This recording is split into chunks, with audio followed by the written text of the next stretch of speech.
میں کہتا اما اس کا کیا کرنا ہے؟ تو اما کہتی ذرا سونگ نا، دنیا میں ایسی خوشبو کہیں ہے جو خوشبو مدینے والے کے پسینے میں ہے؟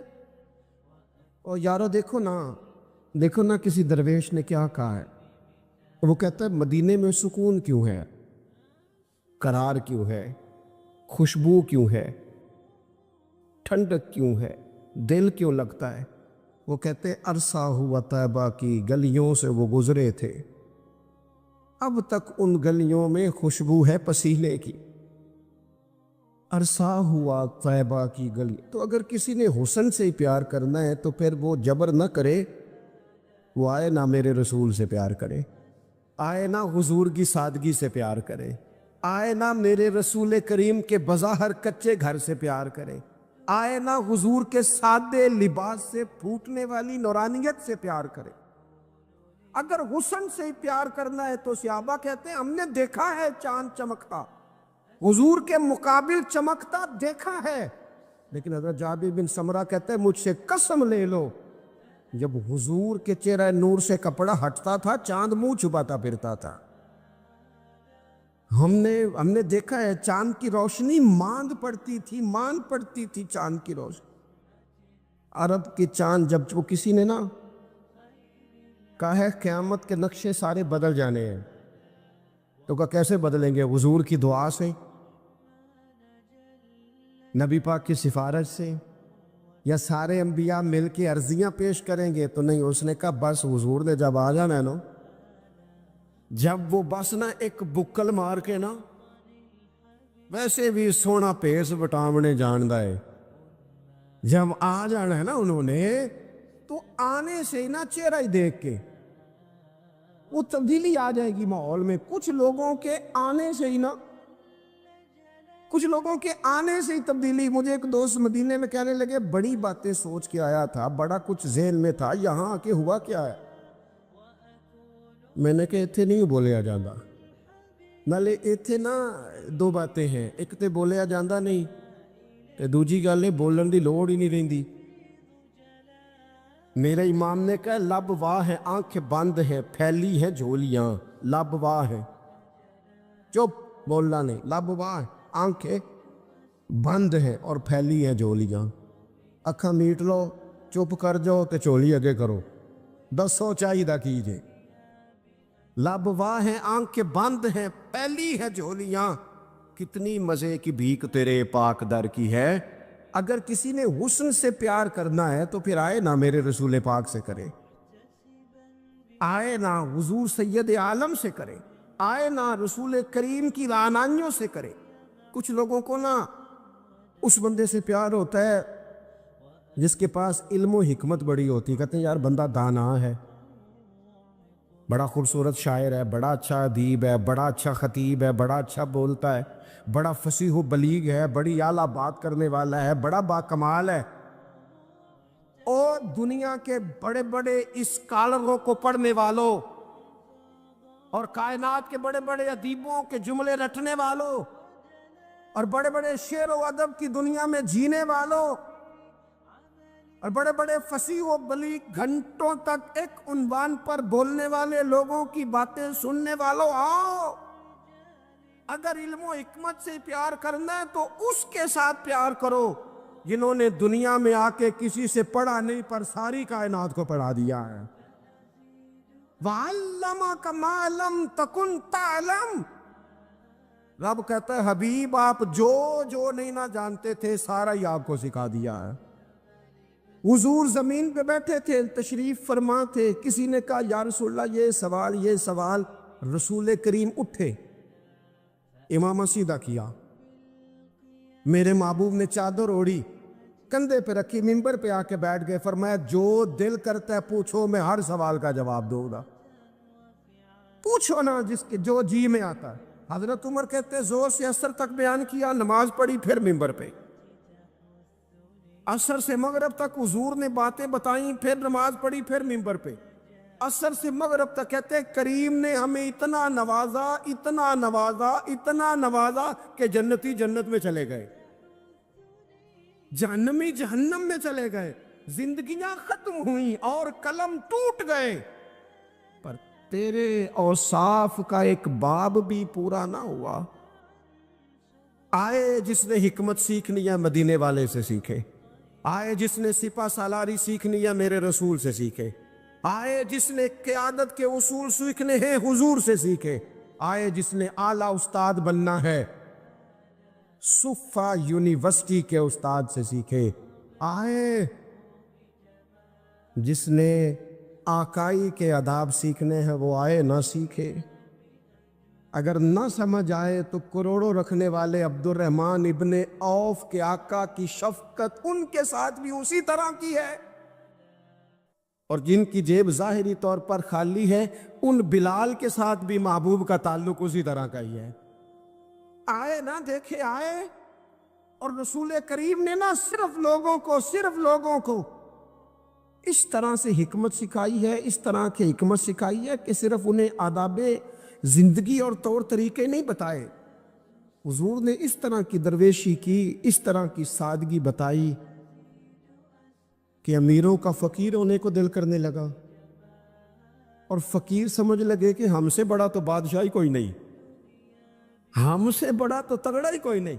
یہ دیکھو نا حضرت عثمان غنی امیر باپ کے بیٹے، حضرت مصعب ابن عمیر امیر ماں کے بیٹے، حضرت عبد الرحمن بن عوف امیر، لیکن کبھی مسجد کا جھاڑو، کبھی حضور کے دروازے کی نوکری، اور سجنا اویخ یار منوں دی خاطر اساں کی پیس وٹائے۔ ان امیروں کو نہ فقیری کے ڈھب سکھائے، اور یہ ہے بلال حبشی، کہتے میں غلام، میرا باپ غلام، دادا پردادا غلام، گھر سارے غلاموں کے، لیکن میں وہ والا غلام ہوں کہ کبھی آ جاؤں نا محفل میں تو عمر جیسا بندہ اٹھ کے کھڑا ہو جاتا ہے اور میرا بازو تھام کے لاتا ہے۔ عمر جو دھرتی پہ درہ مارے تو زلزلے رک جائیں، عمر اعلان کر دے تو دنیا کانپ جائے، لیکن سیدنا بلال کہتے ہیں میرا بازو تھامتے عمر، اپنی جگہ پہ بٹھاتے، میں رو پڑتا، میں کہتا سونیا غریب ماں کا پتر، میرا ابا چکی چلاتا تھا، کام کرتا تھا، اتنا احساس۔ تو کہتے سیدنا عمر کہتے وہ پہلے کی بات ہے، اب تو حضور کے غلام ہونا، انت سیدنا بلال، جب سے تو مدینے والے کا غلام بنا ہے ہم سب کا تو سردار ہو گیا ہے، تو سردار ہے ہمارا، علم و حکمت یہاں سے سیکھو، یہاں سے سیکھو۔ اور اگر کچھ لوگ کہتے ہیں جی مجھے فلانے سے اس لیے پیار ہے کہ اس کے پاس دولت ہے، پیسے ہیں، اس کے پاس اقتدار ہے، مجھے محبت اس لیے ہے کہ وہ بندہ جو ہے وہ بڑی طاقت رکھتا ہے، کسی مشکل میں کام آئے گا، مجھے اس لیے محبت ہے کہ اس شخص کے خزانے بڑے بھرپور ہیں تو کہیں میری مشکل حل کر دے گا۔ پیسے والے لوگوں سے بھی تو لوگوں کو پیار ہو جاتا ہے نا، وہ کہتے ہیں یہ میرے اوپر احسان کر دے گا، کوئی نیکی کر دے گا، کہیں مشکل آ جائے گی تو کام آئے گا۔ تو اگر خزانے والوں سے ہی پیار کرنا ہے تو پھر ان سے تو نہ پیار کرو، جن کے پاس خزانے تو ہیں دل کوئی نہیں، جن کے پاس تجوریاں تو ہیں بانٹنے کا جذبہ کوئی نہیں، جن کے پاس بینک بیلنس تو ہے لیکن ان کے پاس مروت کا حسن کوئی نہیں، جو باتیں تو بڑی رکھتے ہیں لیکن سینے میں غریب کا درد نہیں رکھتے، پھر ان سے محبت کرنے کی کیا ضرورت ہے، پھر ان سے پیار نہ کرے۔ جو صحیح بخاری میں موجود ہے، مدینے والے محبوب فرماتے ہیں میں سو رہا تھا، اللہ کریم نے خزانوں کی کنجیاں ہی مجھے عطا فرما دی ہیں، فرمایا زمین کے خزانوں کی کنجیاں میرے دونوں ہاتھوں میں لا کے رکھ دی ہیں، اللہ نے محبوب کو محبوب بنا لیا ہے۔ اس کا صرف ترجمہ کبھی بندے کی سمجھ میں آ جائے نا تو سارا میلاد اس کی سمجھ میں آ جاتا ہے۔ صرف اس آیت کا آسان سادہ ترجمہ اگر سمجھ لیا جائے کہ رب کہتا ہے میں نے احسان کیا تم پر، تمہیں اپنا رسول دے دیا ہے، وہ دو عالم کی رحمت ہیں، وہ جہاں چاہتے وہیں رہتے، یہ تو ان کی مہربانی ہے کہ یہ عالم پسند آیا۔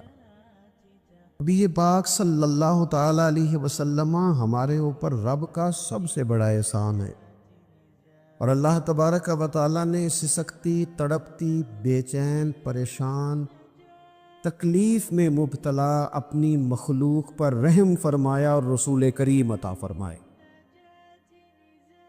نبی پاک صلی اللہ تعالیٰ علیہ وسلم کی تشریف آوری نے ایک ایک ذرے پر احسان کیا۔ حضور سے ایک ایک نگر، ایک ایک پتہ فیضیاب ہوا، لیکن بعض چیزیں ایسی ہیں جنہیں خصوصی طور پر سرکار نے نوازا، بعض معاملات پر خاص کرم نوازی حضور نے فرمائی۔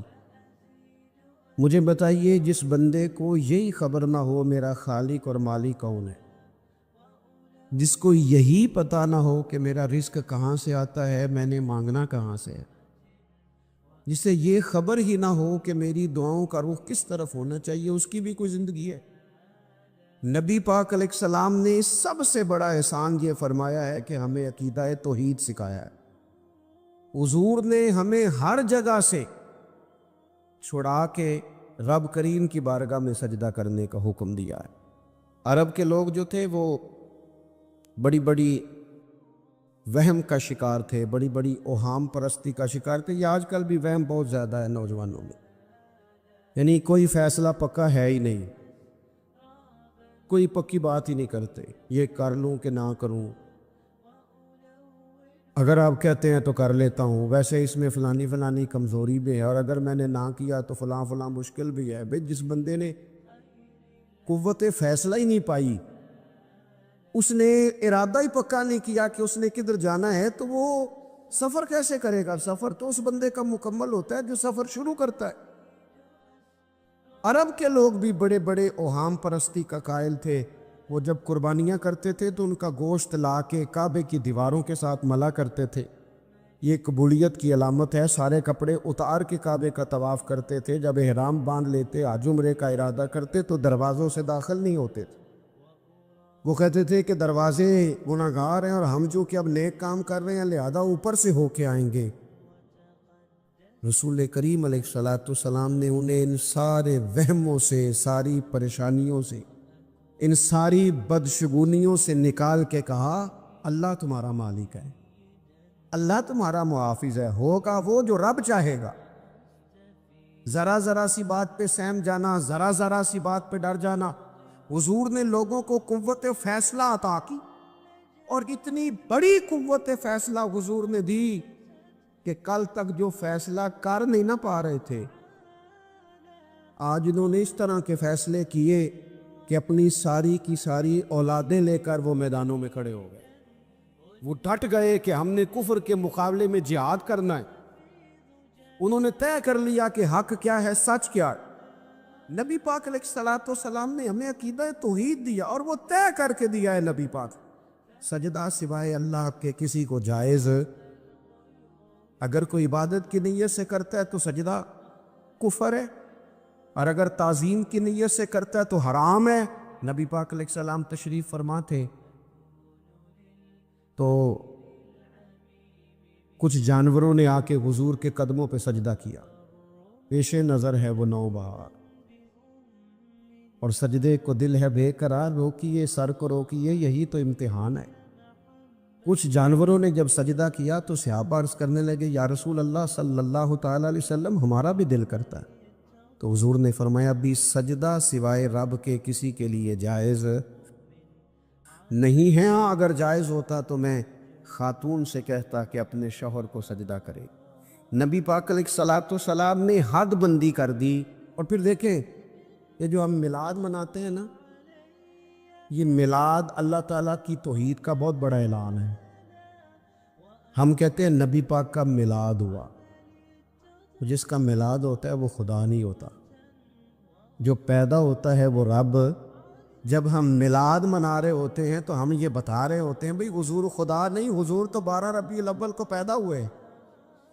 تو جو پیدا ہو، رب پیدا، لم یلد ولم یولد، اللہ تبارک و تعالیٰ پیدا نہیں ہوتا، مالک تو ازلی ابدی شان رکھتا ہے۔ اس لیے عقیدہ توحید بندے کو مضبوط کر دیتا ہے۔ انسان جب عقیدہ توحید والا ہو جاتا ہے اور نبی پاک علیہ السلام دنیا میں رب کی طرف بلانے آئے، وداعیا الی اللہ باذنہ وسراجا منیرا، حضور نے لوگوں کو اللہ کی جانب دعوت دی۔ جب انسان توحید والا ہو جاتا ہے تو مضبوط ہو جاتا ہے، وہ کسی سے نہیں ڈرتا، وہ سمجھتا ہے ہونا تو وہ ہے جو میرا رب چاہے گا، مجھے پریشان ہونے کی ضرورت کیا ہے۔ پھر اس کا بھروسہ بھی اللہ تعالیٰ پر، اس کی امیدیں بھی اللہ رسول سے، اس کی توجہات کا قبلہ بھی سارا ادھر ہی۔ تو حضور نے لوگوں کو عقیدہ دیا، مضبوط کیا۔ رسول پاک صلی اللہ تعالیٰ علیہ وسلم نے ذہنوں کو پختگی عطا فرمائی۔ تو سب سے بنیادی چیز حضور کا جو احسان ہے وہ عقیدہ ہے۔ پھر بعض خاص طبقات پر حضور نے خاص احسان کیا۔ آج بھی پوری دنیا میں ڈنڈورا پیٹا جاتا ہے عورتوں کے حقوق کا، پوری دنیا کے اندر، اور بعض لوگ عورتوں کو بڑا دھوکہ دیتے ہیں، کہتے ہیں تمہیں حق نہیں ملتے لہٰذا تم سڑکوں پہ آ جاؤ، معاذ اللہ، تمہیں حق نہیں ملتے لہٰذا تم معاذ اللہ بازاروں کی رونق بن جاؤ۔ عورتوں کو بڑا پریشان کیا جاتا ہے حقوق کے تعلق سے۔ نبی پاک علیہ السلام کی آمد سے پہلے کوئی خاتون کے ساتھ سلوک اچھا نہیں کیا جاتا تھا، اس کا کوئی جائیداد میں حصہ نہیں تھا۔ عورت کا خامد اگر فوت ہو جاتا تو وہ اپنے سسرال کے خاندان کی پراپرٹی بن جاتی، معاذ اللہ، وہ جس کے مرضی چاہے سپرد کر دیتی۔ ہندوستان کے بعض علاقوں میں ایسی کبھی رسمیں بھی پائی جاتی تھی کہ بعض عورتیں اپنے خامد کے ساتھ جل جانا مناسب سمجھتی تھی کہ بعد میں کوئی زندگی تو ہوگی نہیں، اور بیوہ خاتون اور طلاق یافتہ خاتون، اس کے بارے میں تو لوگوں کا خیال تھا کہ شاید یہ خاتون بالکل سوسائٹی اور سماج کا حصہ ہی نہیں ہونی چاہیے۔ قربان جائیں، یہ اعزاز میرے نبی پاک نے دیا ہے۔ حضور نے پہلی شادی ہی اس خاتون سے کی ہے جن کا پہلے بھی نکاح ہو چکا تھا، اور خاتون کو حضور نے حقوق دیے، جائیداد میں حصہ دیا۔ کہا جو بیٹیوں کی بہنوں کی پرورش کر کے آئے گا اور اچھی پرورش کر کے انہیں روانہ کر دے گا، جس طرح میری 2 انگلیاں جڑی ہوئی ہیں میرے ساتھ جڑ کے جنت میں جائے گا۔ اور ایک روایت میں فرمایا کہ جب کسی کے ہاں بیٹی پیدا ہوتی ہے نا تو اللہ فرشتوں کو بھیجتا ہے اور وہ اس کے گرد کھڑے ہو جاتے ہیں اور گھر والوں کو سلام کہتے ہیں اور کہتے ہیں یہ ضعیفہ ایک ضعیفہ سے پیدا ہوئی ہے، یہ کمزور، یعنی صنف کے لحاظ سے کمزور نازک بچی ایک نازک ماں سے پیدا ہوئی ہے۔ فرشتے کہتے ہیں جو اس کی پرورش کرے گا نا اللہ قیامت تک اس کی مدد کرے گا، اس کی ہمیشہ مدد ہوتی رہے۔ اور نبی پاک صلی اللہ تعالیٰ علیہ وسلم کی خدمت میں آ کے جب خواتین نے کہا تھا نا یا رسول اللہ ہمارے تو دین دنیا کے معاملات میں مردوں کے تعلق سے کمزوری ہے، کئی دن تو ہم ویسے نماز نہیں پڑھ سکتی مہینے میں، کئی دن تو ہم ویسے عبادات کے قریب نہیں جا سکتی، جہاد پہ ہم نہیں جاتی، گواہی ہماری مردوں کے برابر نہیں، تو یا رسول اللہ صلی اللہ علیہ وسلم ہمارا بھی کوئی اعزاز ہے؟ تو حضور نے فرمایا جب کوئی خاتون حاملہ ہوتی ہے نا تو اللہ اسے اتنا ہی ثواب دیتا ہے جتنا جہاد کرنے والے کو ثواب دیتا ہے، اور جب بچہ پیدا ہوتا ہے تو اللہ تعالیٰ اسے شہادت کا درجہ عطا کرتا ہے، اور جب وہ بچوں کو دودھ پلاتی ہے تو رب اسے غلام آزاد کرنے کا ثواب عطا کرتا ہے۔ ایک دفعہ نا نبی پاک صلی اللہ تعالیٰ علیہ وسلم کی خدمت عالی مرتبت میں حضرت عائشہ صدیقہ رضی اللہ تعالیٰ عنہ نے ایک واقعہ عرض کیا، عرض کی حضور آج میرے ساتھ عجیب معاملہ ہوا، میں گھر میں اکیلی تھی تو ایک خاتون 2 بیٹیوں سمیت آئی، اس نے کہا کہ میں بھی بھوکی ہوں، میری بیٹیاں بھی پریشان ہیں، کھانا نہیں کھایا۔ سیدہ پاک کہتی ہیں یا رسول اللہ میرے پاس بھی 3 کھجوریں تھیں گھر میں پڑی، یہ 2 جہاں کے شاہ ہیں پر پاس کچھ رکھتے نہیں، اور 2 جہاں کی نعمتیں ہیں ان کے خالی ہاتھ میں۔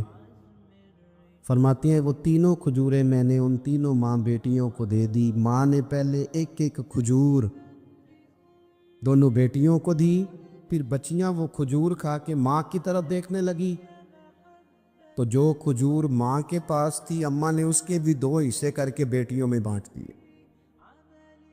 حضرت عائشہ عرض کرنے لگی یا رسول اللہ میں نے یہ بڑا نرالا رنگ دیکھا ہے، ماں کا اپنے بچوں سے پیار کا انداز۔ تو حضور نے کیا فرمایا؟ نبی پاک علیہ الصلوۃ والسلام فرمانے لگے سن پھر، اللہ تعالیٰ نے اس عورت پر جنت کو واجب کر دیا ہے۔ فرمایا اللہ نے اسے جہنم سے دور کر دیا جو بیٹیوں کے معاملے میں آزمایا گیا، اور جس نے پھر ان کے ساتھ اچھا سلوک کیا۔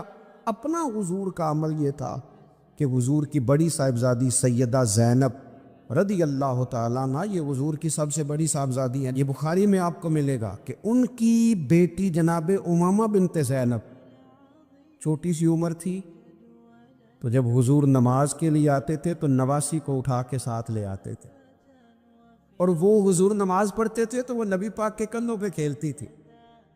حضور نے عملاً بیٹیوں سے پیار کرنا سکھایا، بیٹیوں سے محبت کرے، بیٹیوں سے پیار کرے۔ بیٹیاں بڑی خیر خواہ ہوتی ہیں، بیٹیاں ماں باپ کی بڑی وفادار ہوتی ہیں، بیٹیاں بڑا خاص تعلق رکھتی ہیں۔ جوانوں، آپ سے بھی کہوں گا بہنوں کی طرف توجہ رکھیں، جو کسی کی بہن آپ کے گھر ہے اس کا بھی خاص احساس کریں، وہ بھی کسی کی بہن ہے، لیکن اپنی بہن کے ساتھ بھی خاص نسبت کا تعلق قائم رکھے، رشتوں میں اعتدال ہونا چاہیے۔ اس صنف کو نبی پاک علیہ السلام نے خاص کر کے نوازا، اور ہمارا بھی ان کے ساتھ خاص رشتہ ہونا چاہیے۔ اسی طرح کا معاملہ یتیموں کے ساتھ ہے، کمزوروں کے ساتھ ہے۔ دیکھو آج نا ہمارے ہاں کمزوروں، غریبوں، مسکینوں، یتیموں کی مدد تو کی جاتی ہے، لیکن انہیں لوگ اپنے ماحول کا حصہ نہیں بناتے۔ یعنی کبھی گئے تو غریبوں میں آٹا بانٹ آئے، کبھی گئے تو غریبوں میں جا کے کپڑے تقسیم کر آئے، کبھی گئے تو غرباء کو کچھ وقتی طور پر کچھ ضروریات زندگی دے دی، کبھی عیدیاں بانٹ دی، کبھی سیلاب زدگان میں چلے گئے۔